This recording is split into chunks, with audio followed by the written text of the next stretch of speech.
For a quick look at the forecast. Hey, Ashley. Good morning, Deidre. Absolutely beautiful Saturday. We're starting off here. Here's a look over the Rose City. Sun is up and we're already seeing some blue sky. We're getting close to it. Just a little bit of cloud cover this morning. We're sitting right at 48 degrees, so not too cold, but we are going to seriously warm up today. If you were looking for a very lovely Saturday to spend some time outside, this is the day to do it. Again, we're right in the 50s here in the greater Portland area. As we take a larger look at the state here, 50 degrees in Astoria, 46 in Newport, 42 in the Dalles, and right around in those 40s here on the eastern side of the state as well. I think our coldest spot on the map has to be Bend at about 36 degrees, but most of us definitely going to warm up. Most of us going to see the sun as well. Here's a look at our radar here from the past couple of hours. You can see we're just seeing some cloud cover drift up from the south. Most of us staying away from those scattered showers just a little bit down there toward Newport. Newport also seeing a little bit of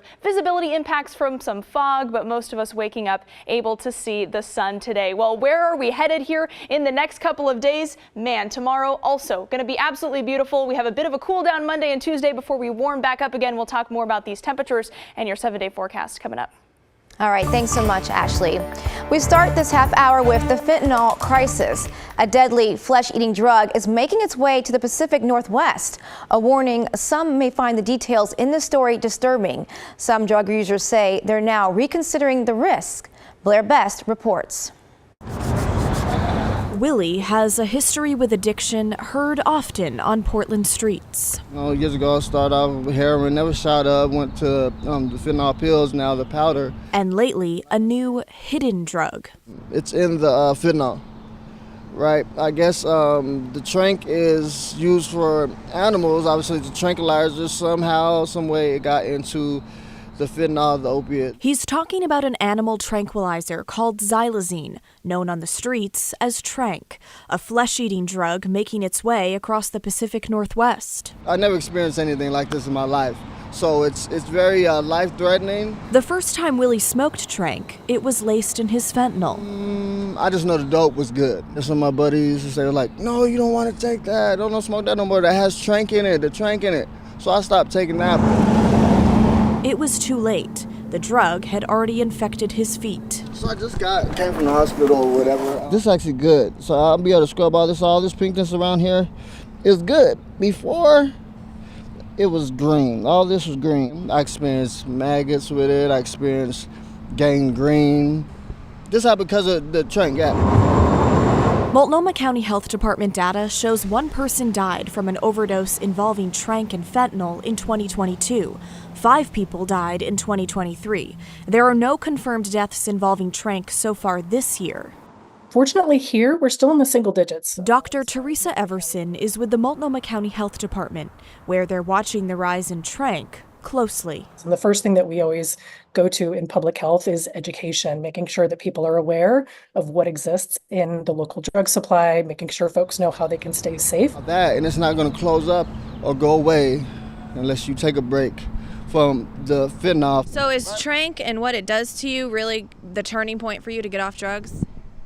He had to think about it. That, and I know better than what I'm doing. Blair Best, KGW News. Homicide detectives are now investigating what is now the 23rd deadly shooting in Portland this year. Authorities say a man was killed around 12:30 Friday afternoon near Northeast MLK in Gertz Road. It's an industrial area with many RVs parked on the side of the road. There's no word yet on a motive. Police haven't made any arrests in the case. That sound of SWAT teams in action in Hillsboro. They took a man into custody after a 6-hour standoff on Friday. This was at a home near 7th and Washington. Deputies say the man had warrants out for his arrest. They say he barricaded himself inside and they feared he was armed. We're working to find out more about the suspect and what charges he faces. We're tracking new developments surrounding Measure 114. The measure brings stricter gun laws to the state. According to the Oregonian, the Court of Appeals declined to allow it to go into effect while it reviews a ruling on the measure. The original ruling was made by a Harney County judge who said it was unconstitutional. The state is appealing and argued the law should be allowed to take effect. The Court of Appeals denied that, but did agree to fast-track its decision on the state's appeal.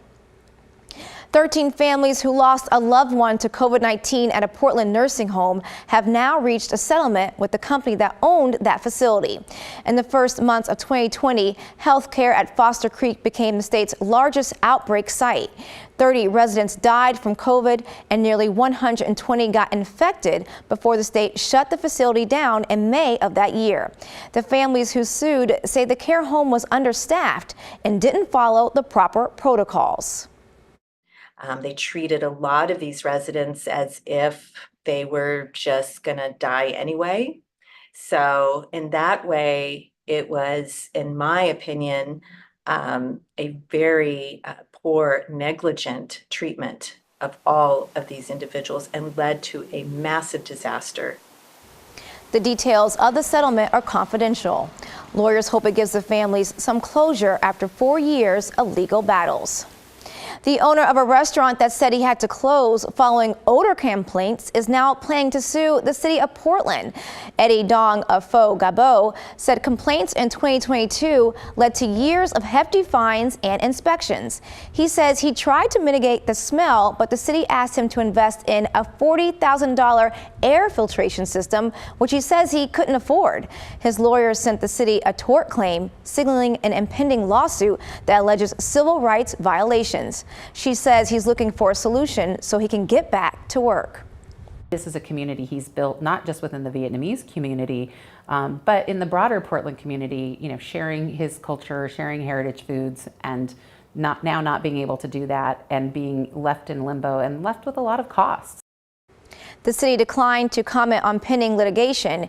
Meanwhile, last month, City Commissioner Carmen Rubio put an immediate pause on the odor code.